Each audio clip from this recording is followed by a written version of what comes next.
Assalamualaikum warahmatullahi wabarakatuh.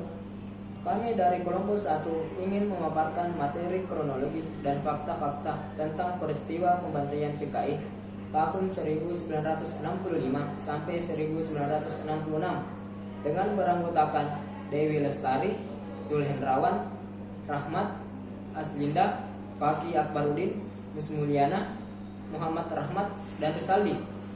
Kami dari Sekolah Tinggi Ilmu Hukum Amsir Parepare dengan prodi hukum. Assalamualaikum warahmatullahi wabarakatuh. Assalamualaikum warahmatullahi wabarakatuh. Kami dari kelompok 1 ingin membawakan materi tentang peristiwa pembantaian PKI tahun 1965 sampai dengan 1966 sesuai fakta yang terjadi.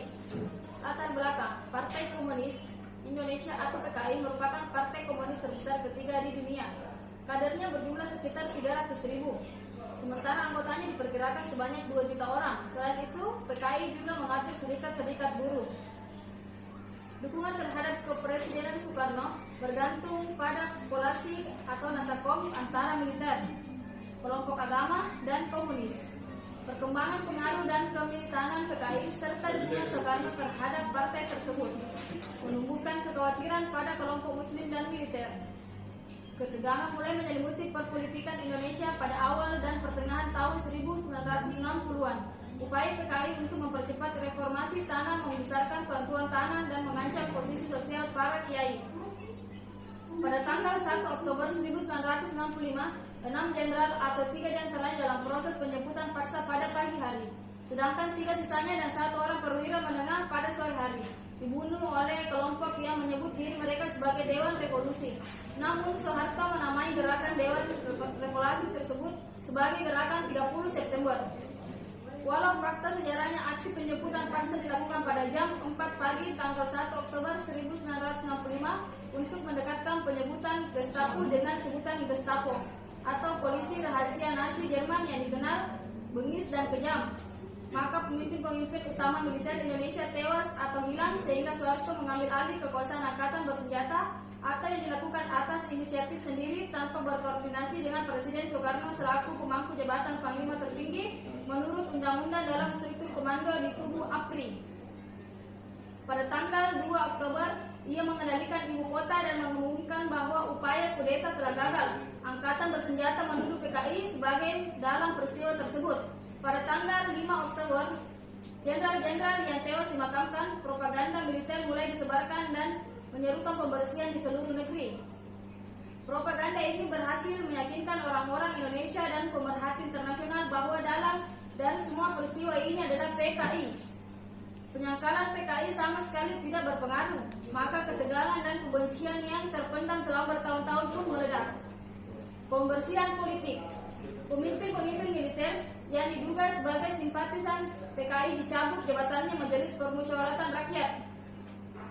Sementara dan kabinet 100 menteri bersihkan dari pendukung-pendukung Soekarno. Pemimpin-pemimpin PKI segera ditangkap, bahkan beberapa dibunuh pada saat penangkapan. Sisanya dihukum mati melalui proses persidangan pura-pura untuk konsumsi HAM internasional. Petinggi angkatan bersenjata menyelenggarakan demonstrasi di Jakarta pada tanggal 8 Oktober. Markas PKI Jakarta menyelenggarakan demonstrasi di Jakarta pada tanggal 8 Oktober. Markas PKI Jakarta dibakar. Kelompok pemuda anarkis komunis dibentuk. Contohnya Kesatuan Aksi Mahasiswa Indonesia atau KAMI, Kesatuan Aksi Pelajar Indonesia atau KAPI, Kesatuan Aksi Pemuda Pelajar Indonesia atau KAPPI, dan Kesatuan Aksi Sarjana Indonesia atau KASI. Di Jakarta dan Jawa Barat lebih dari 10.000 aktivis dan petinggi PKI ditangkap, salah satunya Pramudia Anantaton. Pembantaian di Pulau Jawa. Di Jawa, banyak pembunuhan dilakukan oleh simpatisan aliran. Militer mendorong para santri Jawa untuk mencari anggota PKI di antara orang-orang Abang Jawa. Pembunuhan meluas sampai pada orang-orang yang bukan anggota PKI. Di Jawa contohnya, banyak orang yang dianggap PNI kiri dibunuh, yang lainnya hanya dituduh atau merupakan korban fitnah dengan sedikit atau tanpa motif politik. Pada pertengahan Oktober, Soeharto mengirim sejumlah pasukan komando kepercayaannya ke Jawa Tengah. daerah yang memiliki banyak orang komunis, sedangkan pasukan yang kesetiaannya tak jelas diperintahkannya pergi dari sana. Pembantaian terhadap orang komunis kemudian dilakukan oleh para pemuda dengan bantuan oleh angkatan bersenjata pemburu orang-orang komunis. Konflik yang pernah pecah pada tahun 1963 antara Partai Muslim Nahdlatul Ulama atau NU dan PKI Perubahan menjadi pembantaian PKI Minggu kedua Oktober. Kelompok Muslim Muhammadiyah menyatakan pada awal November 1965 bahwa pembasmian Gestapo atau PKI merupakan suatu peran suci. Pandangan tersebut didukung oleh kelompok-kelompok Islam lainnya di Jawa dan Sumatera.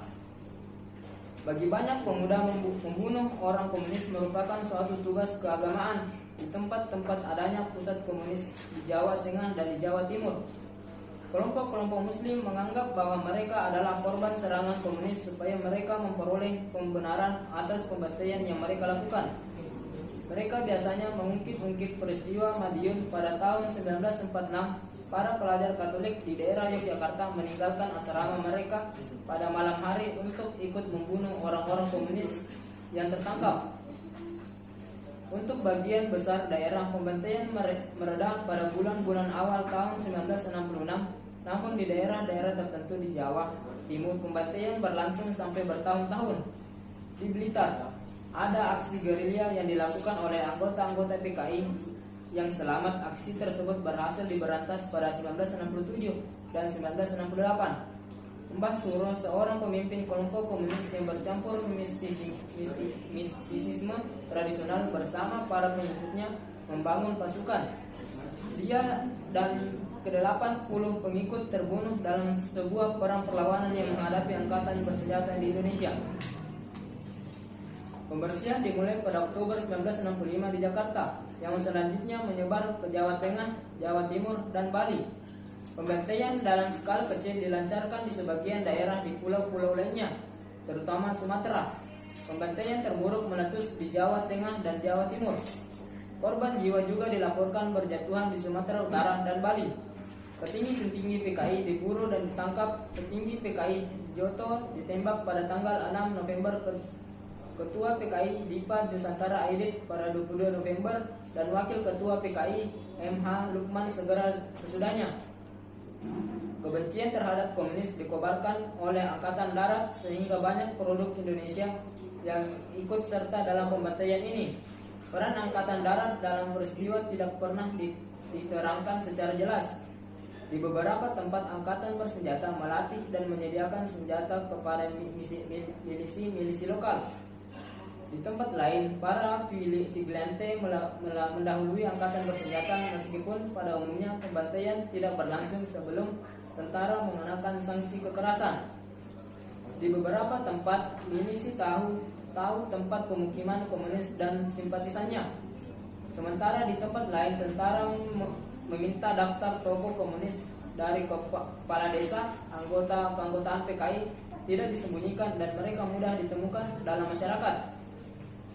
Kedutaan Besar Amerika Serikat di Jakarta menyediakan daftar 5.000 orang yang diduga komunis pada Angkatan Bersenjata Indonesia.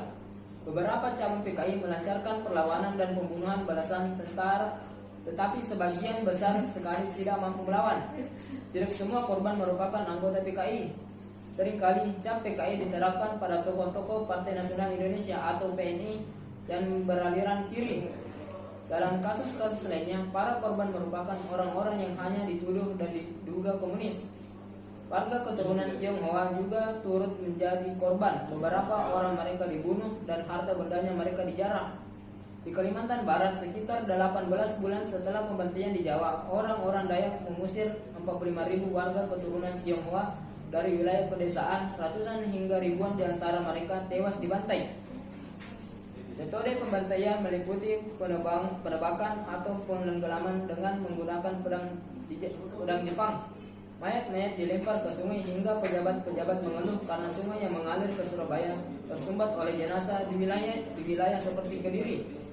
Gerakan pemuda Ansor Nahdlatul Ulama menyuruh orang-orang komunis berbaris, mereka lalu menggorok leher orang-orang tersebut. Lalu jenazah korban dibuang ke sungai. Pembantaian ini mengosongkan beberapa bagian desa dan rumah-rumah korban dijarah atau diserahkan ke angkatan bersenjata. Pembantaian telah mereka pada Maret 1966 meskipun beberapa pembersihan kecil masih berlangsung. Sungai Bengawan Solo yang tidak biasa pada Maret 1966 menandai berakhirnya pembantaian. Pembantaian di Bali bercermin dari melebarnya perbedaan sosial di seluruh Indonesia pada tahun 1950-an dan awal 1960-an. Di Pulau Bali meletus konflik antara para pendukung sistem kasta tradisional Bali melawan orang-orang yang menolak nilai tradisional itu. Jabatan pemerintahan, uang, dan keuntungan bisnis beralih pada orang-orang komunis pada tahun-tahun akhir masa kepresidenan Soekarno. Sengketa atas tanah dan hak-hak penyewaan berujung pada pengambilan lahan dan pembantaian. Ketika PKI mempromosikan aksi unilateral setelah Soeharto berkuasa di Jawa, gubernur-gubernur pilihan Soekarno dicopot dari jabatannya.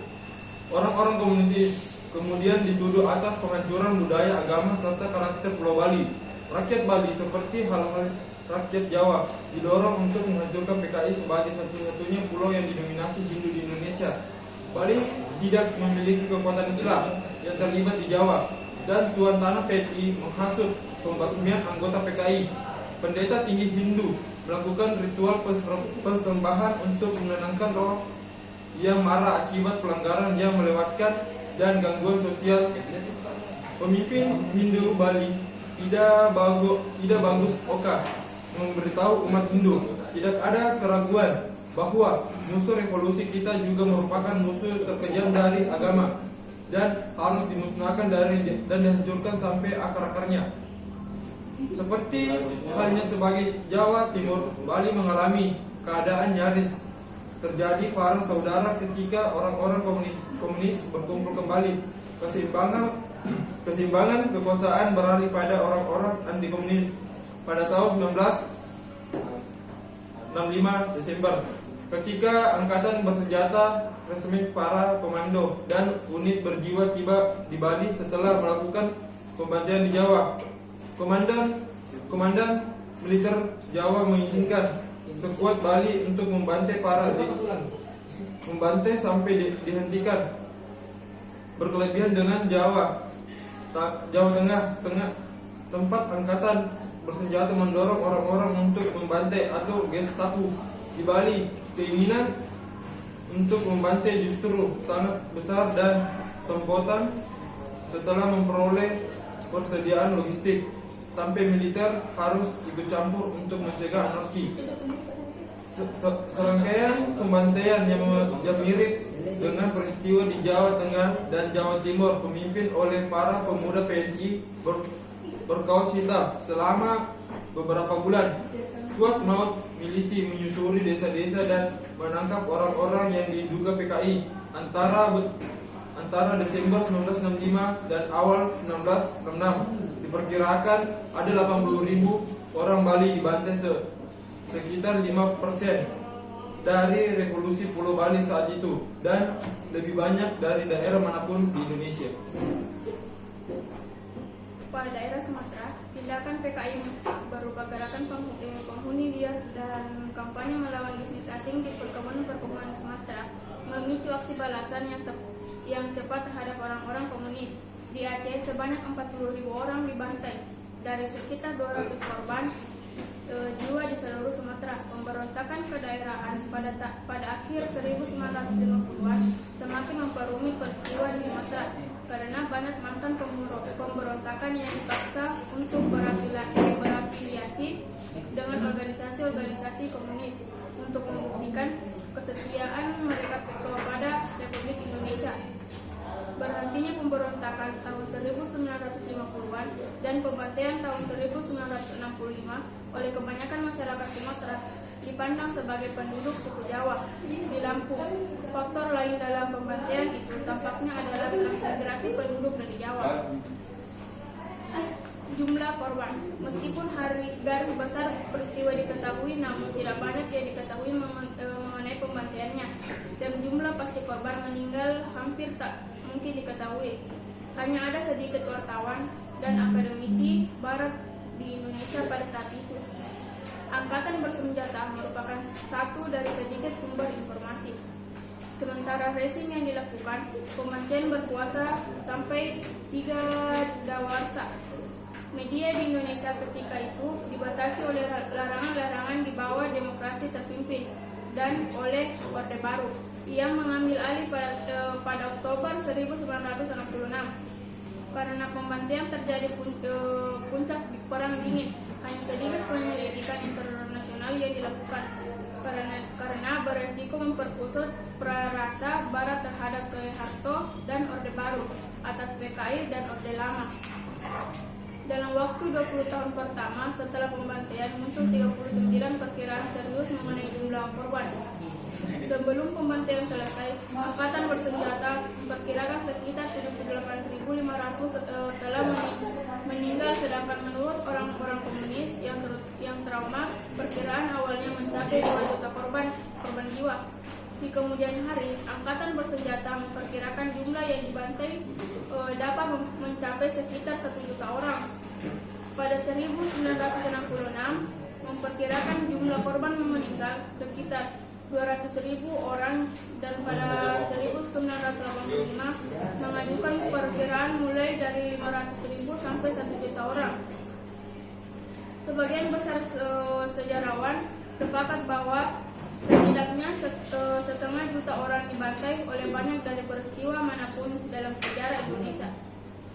Suatu komando keamanan angkatan bersenjata memperkirakan antara 450 sampai 500 jiwa dibantai. Para korban dibunuh dengan cara ditembak, dipenggal, dicekik, dan diborong oleh angkatan bersenjata dalam kelompok Islam. Pembantaian dilakukan dengan cara tatap muka. Jika seperti proses pembantaian massal oleh Khmer Merah di Kamboja atau oleh Jerman Nazi di Eropa. Penangkapan dan penahanan berlanjut sampai 10 tahun setelah pembantaian. Pada 1977, laporan Amnesty International menyatakan sekitar 1 juta kader PKI dan orang-orang yang dituduh terlibat dalam PKI ditahan. Antara 1981 dan 1990, pemerintah Indonesia memperkirakan antara 1,6 sampai 1,8 juta mantan tahanan ada di masyarakat. Ada kemungkinan bahwa pada pertengahan tahun 1970-an 100.000 masih ditahan tanpa adanya proses peradilan. Diperkirakan sebanyak 1,5 juta orang ditahan pada satu waktu atau lainnya. Orang-orang PKI yang tidak dibantai atau ditahan berusaha bersembunyi, sedangkan yang lainnya mencoba menyembunyikan masa lalu mereka. Mereka yang ditahan termasuk pula politisi, artis, dan penulis. Misalnya Pramoedya Anantatur, serta petani dan tentara. Banyak yang tidak mampu bertahan pada periode pertama masa penahanan dan akhirnya meninggal akibat kekurangan gizi dan penganiayaan. Ketika orang-orang mulai mengungkapkan nama-nama orang komunis bawah tanah, kadangkala di bawah siksaan, jumlah orang yang ditahan semakin meninggi. Pada 1966 sampai 1968, mereka yang dibebaskan seringkali masih harus menjalani tahanan rumah dan secara rutin mesti melapor ke militer. Mereka juga sering dilarang menjadi pegawai pemerintah, termasuk juga anak-anak mereka. Dampak tindakan Soekarno yang ingin menyeimbangkan nasionalisme, agama, dan komunisme melalui Nasakom telah usai. Pilar pendukung utamanya PKI telah secara efektif dimusnahkan oleh 2 pilar lainnya, militer dan Islam politis. Dan militer berada pada jalan menuju kekuasaan. Banyak muslim yang tak lagi mempercayai Soekarno, dan pada awal 1966 Soeharto secara terbuka mulai menentang Soekarno, sebuah tindakan yang sebelumnya berusaha dihindari oleh para pemimpin militer. Soekarno berusaha untuk berpegang kepada kekuasaan dan mengurangi pengaruh baru dari angkatan bersenjata. Namun, dia tidak dapat membuat dirinya menyalahkan PKI atas usaha kudeta sesuai permintaan Soeharto. Pada 1 Februari 1966, Soekarno menaikkan pangkat Soeharto menjadi Letnan Jenderal. Dekret Super Semar pada 11 Maret 1966 mengalihkan sebagian besar kekuasaan Soekarno atas parlemen dan angkatan bersenjata kepada Soeharto. Kemungkinan Soeharto untuk melakukan apa saja untuk memulihkan ketertiban. Surat perintah 11 Maret itu mula-mula dan memang sejurus waktu, membuat mereka bertampik sorak-sorai kesenangan. Dikiranya surat perintah 11 Maret adalah satu penyerahan pemerintahan. Dikiranya surat perintah 11 Maret itu satu transfer of authority. Padahal tidak. Surat perintah 11 Maret adalah satu perintah pengamanan. Perintah pengamanan jalannya pemerintahan, pengamanan jalannya ini pemerintahan. Demikian kataku pada waktu melantik kabinet. Kecuali itu juga perintah pengamanan keselamatan pribadi presiden, perintah pengamanan wibawa presiden, perintah pengamanan ajaran presiden, perintah pengamanan beberapa hal. Jenderal Soeharto telah mengerjakan perintah itu dengan baik, dan saya mengucap terima kasih kepada Jenderal Soeharto akan hal itu. Perintah pengamanan bukan penyerahan pemerintahan, bukan transfer of authority. 1 tahun setelah Super Semar, pada tanggal 12 Maret 1967, Soekarno dicopot dari sisa-sisa kekuasaannya oleh parlemen sementara, dan Soeharto menjabat sebagai presiden sementara. Pada 21 Maret 1968, Majelis Permusyawaratan Rakyat secara resmi memilih Soeharto sebagai presiden. Pembantaian ini hampir tidak pernah disebutkan dalam buku sejarah Indonesia, dan hanya memperoleh sedikit perhatian dari rakyat Indonesia maupun warga internasional. Akan tetapi, setelah Soeharto mundur pada 1998 dan meninggal pada tahun 2008, fakta-fakta mengenai apa yang sebenarnya terjadi dalam pembantaian ini mulai terbuka kepada masyarakat dalam tahun-tahun berikutnya. Pencarian makam para korban oleh orang-orang yang selamat serta anggota keluarga mulai dilakukan setelah tahun 1998. Meskipun hanya sedikit yang berhasil ditemukan, lebih dari 3 dekade kemudian, rasa kebencian tetap ada dalam masyarakat Indonesia atas peristiwa tersebut. Film Australia The Year of Living Dangerously yang ceritanya diadaptasi secara mirip dari novel berjudul sama, yang didasarkan pada peristiwa berujung pada pembantaian ini, dilarang diputar di Indonesia sampai pada tahun 1999. Pasca jatuhnya rezim Orde Baru. Penjelasan memuaskan untuk skala dan kekejaman dari pembantaian ini telah menarik minat para ahli dari berbagai perspektif ideologis.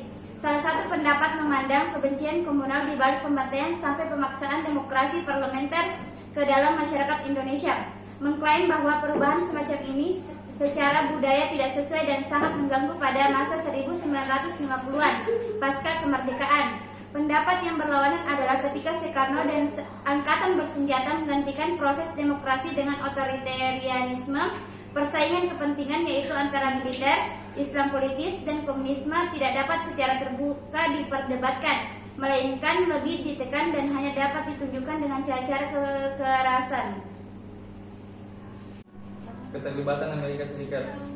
Joseph Laresky, wakil kepala CIA di Jakarta, mengatakan bahwa konfirmasi pembantaian datang langsung dari markas Soeharto. Kami memperoleh laporan yang jelas di Jakarta mengenai siapa-siapa saja yang harus ditangkap, kata Laresky. Angkatan bersenjata memiliki daftar tembak yang berisi sekitar 4.000 sampai 5.000 orang. Mereka tidak memiliki cukup tentara untuk membinasakan mereka semua, dan beberapa orang cukup berharga untuk diinterogasi. Infrastruktur milik PKI dengan kecepatan dilumpuhkan. Kami tahu apa yang mereka lakukan. Soeharto dan para penasihatnya mengatakan, jika kamu membiarkan mereka hidup, kamu harus memberi mereka makan. Duta besar Amerika di Jakarta adalah Marshall Green, yang dikenal di Departemen Luar Negeri Amerika Serikat sebagai ahli kudeta.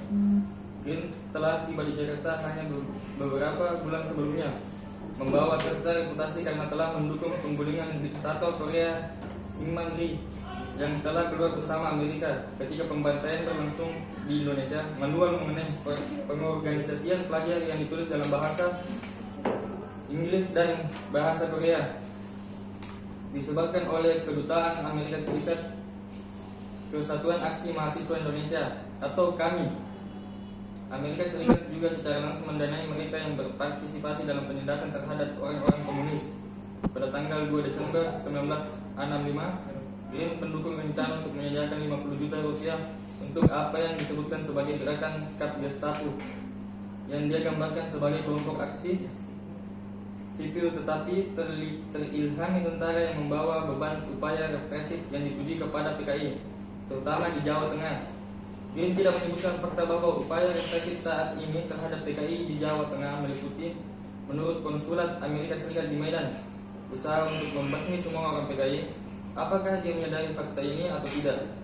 Agak diragukan, karena ia sendiri mencatat bahwa Kedutaan Besar Amerika Serikat memiliki akses ke laporan intelijen substansial mengenai kegiatan Cut Gestapo, kegiatan yang ia yakinkan pada Departemen Luar Negeri sebagai kegiatan yang sepenuhnya sejalan dengan dan dikoordinasikan oleh tentara, dan yang ia puji sebagai kegiatan yang sangat sukses. Selain itu, Amerika Serikat memasuk peralatan logistik yang penting pada jenderal-jenderal Indonesia.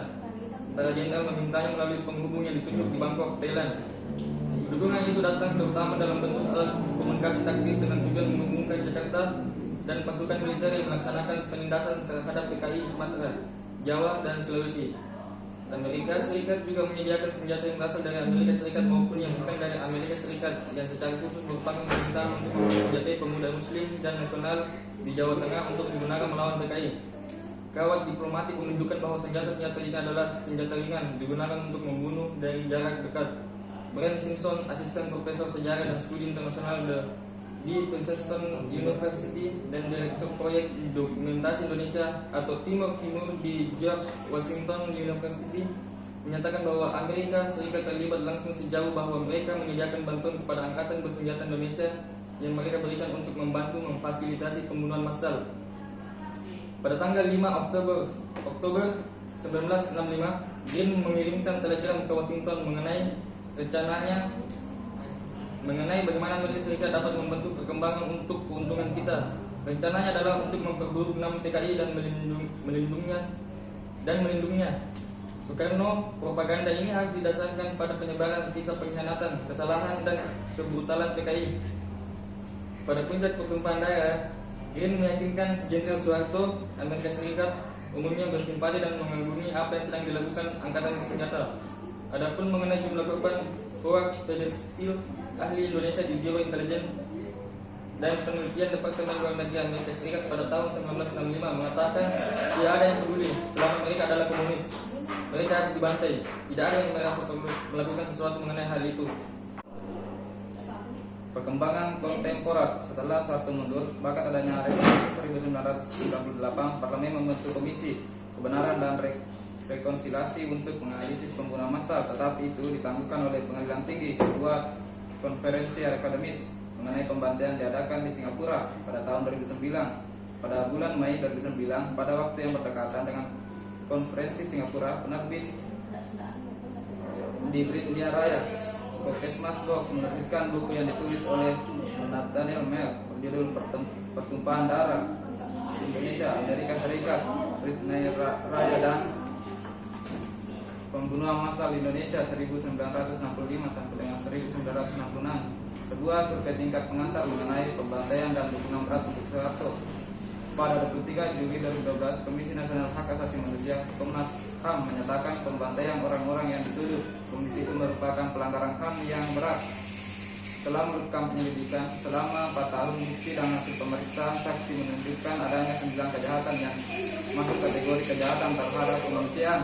9 pelanggaran HAM itu adalah pembunuhan, pemusnahan, perbudakan, pengusiran atau pemindahan penduduk secara paksa, perampasan kemerdekaan atau kebebasan fisik lainnya secara sewenang-wenang, penyiksaan, pemerkosaan dan kejahatan seksual lainnya, penganiayaan dan penghilangan orang secara paksa. Hasil penyelidikan Komnas HAM ini diserahkan ke Kejaksaan Agung dan Perwakilan Rakyat. Kewenangan untuk membuka pengadilan ad hoc untuk pelanggaran HAM berat pada masa lalu di tangan Dewan Perwakilan Rakyat. Pada tahun 2014, dua film yang mengungkapkan bagaimana pembantaian massal dilakukan di kota Medan dan sekitarnya, Sumatera Utara, diluncurkan. Film tersebut berjudul Jagal dan Senyap, masing-masing dengan fokus yang berbeda. Jagal mengusiri bayangan, pandangan, dan pendapat para pelaku pembantaian massal mengenai diri dan sejarah. Sementara Senyap memotret pemandangan keluarga korban mengenai beban sejarah yang mereka tanggung serta bagaimana satu orang dari mereka meminta pertanggungjawaban para pelaku. Pembantaian ini telah banyak dihilangkan dari buku pelajaran sejarah Indonesia. Dalam buku pelajaran sejarah disebutkan bahwa pembantaian ini adalah kampanye patriotik yang menghasilkan kurang dari 80.000 korban jiwa. Pada tahun 2004, buku-buku pelajaran diubah dan mencantumkan kejadian tersebut. Tetapi kurikulum baru ditinggalkan pada tahun 2006 karena adanya protes dari kelompok militer dan Islam. Buku-buku pelajaran yang menyebutkan pembunuhan massal itu kemudian dibakar atas perintah Jaksa Agung. Pada 2015, Presiden Joko Widodo dikabarkan berencana memberikan ucapan minta maaf terhadap PKI atas terjadinya pembantaian 1965. Kabar ini lantas ditentang oleh PPI dan lembaga Kristen. Jokowi kemudian menegaskan bahwa ia tidak berpikiran untuk meminta maaf kepada PKI, melainkan untuk korban pelanggaran HAM. Penangkapan dan penahanan berlanjut sampai 10 tahun setelah pembantaian.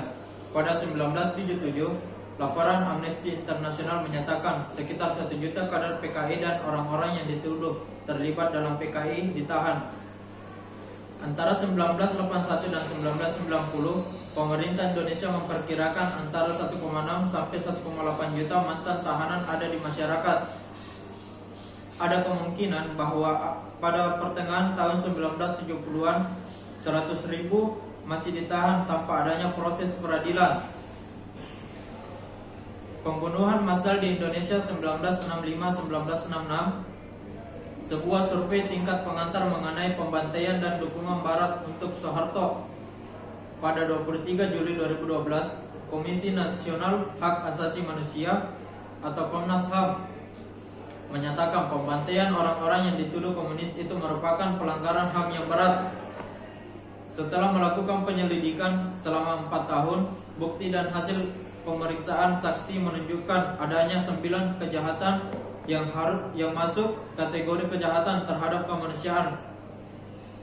Hasil penyelidikan Komnas HAM ini diserahkan ke Jaksa Agung dan Dewan Perwakilan Rakyat.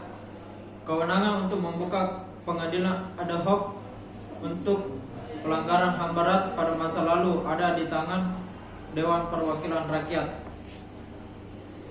Terkait dari pesan dan kesan dari teman-teman paparkan tadi, mohon maaf jika ada kata-kata tidak berkenan di hati dan tidak jelas, karena kita semua hanya manusia biasa yang tidak luput dari kesalahan baik secara lisan maupun tulisan. Assalamualaikum warahmatullahi wabarakatuh.